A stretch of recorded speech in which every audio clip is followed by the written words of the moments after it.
पुण्यातून एक अत्यंत धक्कादायक आणि थरारक बातमी समोर येत आहे. विद्येचं माहेरघर मानल्या जाणाऱ्या पुण्यात गुन्हेगारांना पोलिसांचा धाक उरला आहे की नाही, असा प्रश्न आता उपस्थित झाला आहे.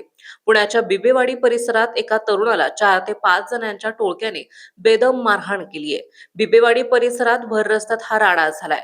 जुन्या वादातून किंवा किरकोळ कारणावरून ही मारहाण झाल्याची प्राथमिक माहिती मिळत आहे.